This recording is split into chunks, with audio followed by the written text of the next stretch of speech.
இன்னைக்கு நம்ம பார்க்க போற நியூஸ் எத பத்தி அப்படின்னா, பொங்கல் பரிசுத் தொகை ரூ. 1000 இத பத்தி தான் பார்க்க போறோம். இத பத்தின முழு விவரங்கள நீங்க தெரிஞ்சுக்கணும்னா, நம்ம வீடியோவ ஸ்கிப் பண்ணாம பாருங்க. நீங்க இப்ப தான் ஃபர்ஸ்ட் டைம் நம்ம சேனல பார்க்குறீங்க அப்படின்னா, சப்ஸ்கிரைப் பண்ணிக்கோங்க. பக்கத்துல இருக்க பெல் ஐகான கிளிக் பண்ணிக்கோங்க. வாங்க இப்ப நம்ம வீடியோக்குள்ள போகலாம். பொங்கல் பரிசு தொகுப்பு ரூ. 1000 பிளஸ் உரிமை தொகை ரூ. 1000 ரேஷன் கடைகளில் வந்துட்டு டபுள் தம்கா. பொங்கல் பரிசு தொகுப்பு வழங்கும் திட்டம் தொடர்பான விரைவில் அறிவிப்பு வெளியிடப்படும் என்று தகவல் வெளியாகியுள்ளது. அடுத்த வருடம் ஊரக உள்ளாட்சி தேர்தல் வரும் நிலையில் இது தொடர்பாக முக்கிய அறிவிப்பு வெளியாகலாம் என்று தகவல் வெளியாகியுள்ளது. தமிழர்களின் அடையாளமாக அனைத்து தரப்பு மக்களாலும் சிறப்பாக கொண்டாடப்பட்டு வரும் பெருமைமிகு ஒரு பண்டிகை பொங்கல் திருநாளாகும்.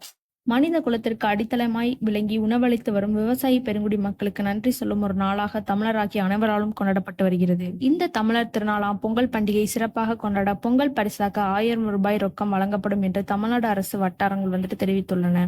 எல்லா ரேஷன் அட்டைதாரர்களுக்கும் வழங்கப்படும் என்ற தகவல் வெளியாகியுள்ளது. இந்த நன்னாளை முன்னிட்டு 1 கிலோ பச்சரிசி, 1 கிலோ சர்க்கரை மற்றும் ஒரு முழு கரும்பு ஆகியவை பொங்கல் பரிசு தொகுப்பாக வழங்கப்படும் என்ற தகவல் வெளியாகியுள்ளது. ஆனால் வந்துட்டு போன முறை வெள்ளம் வழங்கப்படவில்லை. இதுபோல் இந்த முறையும் வழங்கப்படாது. அதற்கு பதிலாக ரூபாய் 1000 பணம் வழங்கப்படும்.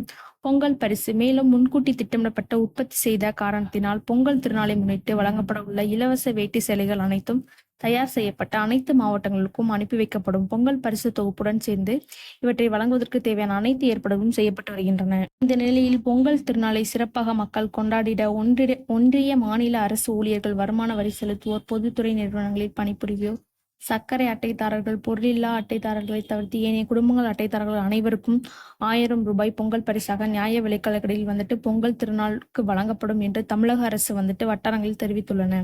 மேலும் பொங்கல் திருநாள் முன்னிட்டு ஒவ்வொரு மாதமும் 15ஆம் தேதி வழங்கப்பட்டு வரும் கலைஞர் மகளிர் உரிமைத் தொகையினை இந்த மாதம் பொங்கல் திருநாளுக்கு முன்னதாக, அதாவது மாத தொடக்கத்திலே பெரும்பாலும் வரவு வைக்கப்படும் அல்லது 10ஆம் தேதிக்கு முன்னதாக வரவு வைக்கப்படும் என்று தகவல் வெளியாகியுள்ளது. மஞ்சள் பையில் பொங்கல் பரிசு வழங்கப்படும். கடந்த 2022ஆம் ஆண்டு மொத்தம் 21 பொருட்கள் அடங்கியுள்ள பரிசு பொருட்கள் வந்துட்டு வழங்கப்பட்டது. 2023ஆம் வருடம் பரிசு பொருட்கள் மாற்றம் செய்யப்பட்டு பச்சரிசி, சர்க்கரை, கரும்பு உள்ளிட்ட பரிசு பொருட்கள் கடந்த வருடம் வழங்கப்பட்டது. அதோடு வழங்கப்படாத மற்ற பொருட்களுக்கு ரூபாய் 1000 பணம் வழங்கப்பட்டது. இந்த வருடம் கரும்பு வழங்கப்படும். ஆனால் வெள்ளம் இருக்காது. அதற்காக ரூபாய் 238.92 கோடி செலவிடப்படுகிறது என்று அறிவிக்கப்படுகிறது. டோக்கன் வழங்கப்படும். அதே நேரம் தேதி இருக்கும். அந்த நாளில் மட்டும் சென்று பொங்கல் பரிசுகளை வாங்கிக் கொள்ளலாம். இந்த டோக்கன் அறிவிப்பு எப்போ வெளியிடுறாங்க அப்படின்றத வந்துட்டு வெயிட் பண்ணி பார்க்கலாம். இந்த மாதிரி நியூஸை நீங்க உடனுக்குடன் தெரிஞ்சுக்கணும் அப்படின்னா நம்மளோட சேனலை சப்ஸ்கிரைப் பண்ணுங்க. தேங்க்ஸ் ஃபார் வாட்சிங் திஸ் வீடியோ.